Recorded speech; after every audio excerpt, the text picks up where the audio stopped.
آگے اللہ فرماتے ہیں الذی بارکنا حولہ، اس مسجد اقصی جس کے ارد گرد ہم نے برکتیں رکھی ہیں۔ ارد گرد چونکہ سرزمین شام ہے تو اس میں اللہ نے برکتیں رکھیں، دنیاوی برکتیں بھی رکھی ہیں اور روحانی برکتیں بھی۔ روحانی برکتیں یہ ہیں کہ جتنے پیغمبر اس سرزمین میں آئے کسی دوسری زمین میں نہیں آئے، اور جتنے پیغمبروں کی وہاں قبریں ہیں سرزمین شام میں اور بیت المقدس میں، اتنی قبریں پیغمبروں کی کہیں نہیں ہیں، کسی اور جگہ پہ اتنی قبریں نہیں ہیں۔ اور دنیاوی برکتیں کیا ہیں کہ وہاں کی پیداوار، وہاں کی ہوا وہ بہت صحت کے لیے مفید ہے۔ انار، وہاں کا زیتون، وہاں کی انجیر، یہ سارے ایسے برکت والے پھل اللہ وہاں پیدا کرتا ہے اور بہت وافر مقدار میں۔ میں ترکی کے میں شام کے بارڈر تک گیا ہوں۔ پہلے تو شام کا علاقہ بہت وسیع تھا، تو یہ تو اب جو شام ہے یہ تو تھوڑا سا رہ گیا ہے۔ نبی صلی اللہ علیہ وسلم کے دور کا جو شام ہے وہ تو بہت وسیع رقبہ تھا۔ تو وہ ترکی کے بارڈر پہ جب آپ جاتے ہیں اور شام کی سرزمین ملتی ہے تو آپ کو اندازہ ہوتا ہے وہاں کی ہوا میں ایک خاص قسم کی ایک محسوس ہوتا ہے انسان کو اپنی صحت، اور ایک خاص قسم کی خوشبو محسوس ہوتی ہے۔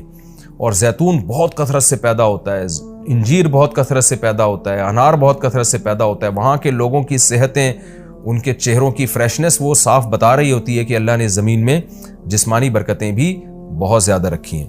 اور علماء نے لکھا ہے کہ اللہ نے جب یہ بتایا نا کہ مسجد اقصی کے ارد گرد برکتیں، تو اس سے خود بخود یہ ثابت ہوتا ہے کہ جس مسجد کے مبارک ہونے کی وجہ سے اس کے ارد گرد اتنی برکتیں ہیں تو خود اس مسجد میں کتنی برکتیں ہوں گی۔ تو وہ مسجد بہت زیادہ برکت والی ہے۔ تبھی حدیث میں آتا ہے کہ جو مسجد حرام میں نماز پڑھتا ہے اسے 1,00,000 نمازوں کا ثواب ملتا ہے، اور جو مسجد اقصی اور مسجد نبوی میں نماز پڑھتا ہے اسے 1,000، اور بعض روایات میں آتا ہے مسجد اقصی میں 50,000 اور مسجد نبوی میں 1,000۔ اور یہ بھی رسول اللہ صلی اللہ علیہ وسلم کی صحیح حدیث ہے، لا تشد الرحال الا الى 3 مساجد، کہ سفر کیا جائے گا صرف 3 مسجدوں کی طرف۔ کیا مطلب؟ وہ سفر جو بنیت عبادت ہو، بنیت عبادت یعنی 3 مسجدیں ایسی ہیں جن کی طرف سفر کر کے ان مسجدوں کی زیارت کرنا ہی عبادت ہے۔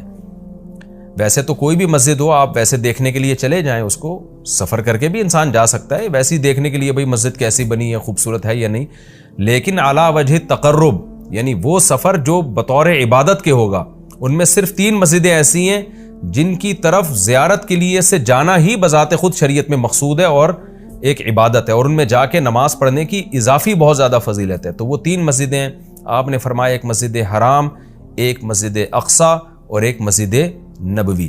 تبھی مسلمان جب تک مسجد اقصی آزاد نہیں تھی تو مسلمان مسجد اقصی بھی سفر کر کے جایا کرتے تھے، مسجد حرام بھی، اور مسجد نبوی تک تو الحمدللہ اب بھی جاتے ہیں۔ اور اللہ سے ہم دعا کرتے ہیں کہ اللہ تعالیٰ مسجد اقصی کو دوبارہ آزاد کرائے تاکہ ہمیں بھی وہاں جا کے نماز نصیب ہو اور مسجد اقصی کی ہمیں بھی زیارت نصیب ہو۔ یہ ہر مسلمان کی تمنا ہے، اور بہت سے لوگوں کو اللہ نے یہ توفیق دی ہے، وہاں جاتے ہیں، اور بہت سے لوگ اس زیارت سے محروم ہیں۔ تو ہم یہ دعا کرتے ہیں کہ اللہ تعالیٰ وہ مبارک مسجد جس کی طرف اللہ اپنے حبیب صلی اللہ علیہ وسلم کو معجزاتی طور پر لے کر گیا، اور خاص طور پر ہمارے حبیب صلی اللہ علیہ وسلم کو وہاں نماز پڑھوائی گئی معجزاتی طور پر، تو اللہ ہمیں بھی اس مقدس سرزمین کی زیارت کی توفیق نصیب فرمائے اور ہمارے لیے آسان فرمائے۔ آگے اللہ فرماتے ہیں لِنُرِيَهُ مِنْ آیَاتِنَا، ہم نے یہ سفر اس لیے کرایا تاکہ ہم محمد صلی اللہ علیہ وسلم کو اپنی نشانیوں میں سے کچھ نشانیاں دکھائیں۔ وہ نشانیاں یہی ہیں کہ جو معراج کی رات آپ کو دکھائی گئیں، پیغمبروں کی زیارت کروائی گئی، جنت جہنم دکھائی گئی، تو یہ ساری بڑی بڑی نشانیاں تھیں۔ خود معراج خود ایک بڑی نشانی ہے۔ إِنَّهُ هُوَ السَّمِيعُ الْبَصِيرُ، اللہ تعالیٰ خوب سننے والا اور دیکھنے والا ہے۔ یعنی انسان تو محتاج ہے کہ جب تک اسے سنایا نہ جائے وہ سن نہیں سکتا، دکھایا نہ جائے وہ دیکھ نہیں سکتا۔ تو پیغمبر صلی اللہ علیہ وسلم بھی خود سے نشانیاں نہیں دیکھ سکتے، اللہ نے دکھائیں، اللہ نے سنائی، لیکن اللہ وہ ذات ہے جو سمیع بھی ہے اور بصیر بھی، اسے وہ ہر وقت ہر چیز کو دیکھ بھی رہا ہے اور ہر وقت ہر چیز کو سن بھی رہا ہے۔ آگے اللہ تعالیٰ ارشاد فرماتے ہیں وَآتَيْنَا مُوسَى الْكِتَابَ، یہ پیغمبروں کا سلسلہ نیا نہیں ہے، پرانا ہے۔ ہم نے محمد صلی اللہ علیہ وسلم کو جیسے کتاب دی ہے اور محمد صلی اللہ علیہ وسلم کو نشانیاں دکھا رہے ہیں، تو آپ سے پہلے موسیٰ علیہ السلام کو بھی ہم کتاب دے چکے ہیں۔ اور بیت المقدس کا تذکرہ ہے نا، تو یہودی بیت المقدس پہ ہمیشہ سے دعویٰ کرتے رہے کہ بیت المقدس تو ہمارا ہے اور اس میں تو ہمارے پیغمبر مدفون ہیں۔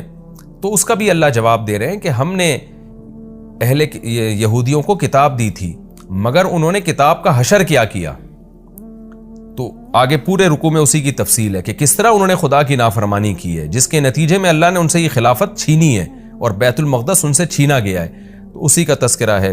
وَآتَيْنَا مُوسَى الْكِتَابَ، ہم نے موسیٰ کو کتاب دی، وَجَعَلْنَاهُ هُدًى، اور ہم نے ہدایت بنایا تھا اس کتاب کو، لِبَنِي اسرائیل، بنی اسرائیل کے لیے، اللہ تتخذوا من دونی وکیلا، اور ان سے کہا تھا میرے سوا کسی کو کارساز نہ بنانا، اللہ ہی سے دوستی لگانا، اللہ ہی کو اپنا وکیل یعنی کارساز سمجھنا کہ اللہ ہی تمہارے کام بنائے گا بگاڑے گا، لہذا اللہ ہی سے بنا کے رکھنا ہے۔ وکیل کہتے ہیں جو آپ کے کام بنانے والا ہوتا ہے۔ تو جب اللہ پہ اعتماد اور توکل کرو گے، اللہ ہی کو کارساز سمجھو گے، تو پھر ظاہر ہے اس کی اطاعت بھی کرو گے نا، مگر یہودیوں نے ایسا نہیں کیا۔ آگے اللہ خطاب کرتے ہیں ذریۃ من حملنا مع نوح، اے وہ لوگو جن کو ہم نے نوح کے ساتھ سوار کیا تھا، اے ان کی ذریت، یعنی اللہ تعالیٰ ہم سب سے، پوری انسانیت سے خطاب کر رہے ہیں کہ تم وہ لوگ ہو جن کو ہم نے نوح کے ساتھ کشتی میں سوار کیا تھا، ان کی اولادیں ہو تم۔ نوح علیہ السلام کے ساتھ کشتی میں بہت سے لوگ سوار ہوئے تھے، ان میں نوح علیہ السلام کے 3 بیٹے بھی تھے، حام، سام اور یافس، جن کا نام بیان کیا جاتا ہے۔ تو باقی ساری نسل انسانیت کی انہی 3 بیٹوں سے چلی ہے۔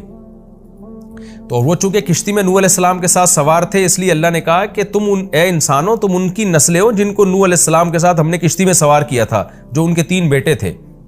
تو گویا اللہ کا بہت بڑا احسان ہے کہ تمہارے جو باپ دادے تھے نا، نوح علیہ السلام اور ان کے 3 بیٹے، وہ تو شکر گزار بندے تھے، جن کے شکر گزاری کی وجہ سے پوری انسانیت کو تباہ کر کے ہم نے چند لوگوں کو کشتی میں سوار کیا تھا، آگے تم انہی کی نسلیں ہو۔ اگر وہ شکر گزار نہ ہوتے تو تمہیں بھی زندگی اور حیات نہ ملتی، اس لیے آگے فرمایا انہ کان عبدا شکورا، نوح تو اللہ کے شکر گزار بندے تھے، تو تم انہی کی اولاد ہو جن کو ہم نے کشتی میں سوار کیا۔ تو گویا کشتی میں سوار کرنے والوں پر بھی ہم نے احسان کیا اور تم پر بھی ہم نے احسان کیا، کیونکہ اگر ان کو ہم کشتی میں سوار نہ کرتے اور طوفان میں غرق کر دیتے تو تم بھی پیدا نہ ہوتے۔ تو اللہ تعالی ہمیں ترغیب دے رہے ہیں کہ تمہارے باپ شکر گزار تھے، جن کی وجہ سے ان کو اور ان کے بیٹوں کو میں نے کشتی میں سوار کر کے بچایا، تو انہی کی وجہ سے میں نے تمہیں بھی بچایا۔ تو اے ان لوگوں کی ذریت، اے ان لوگوں کی نسلوں جن کو میں نے نوح کے ساتھ کشتی میں سوار کیا تھا، نوح شکر گزار آدمی تھے۔ تو کیا مطلب؟ تم بھی میری ان آیات کو غور سے سنو اور تم بھی شکر گزار بنو۔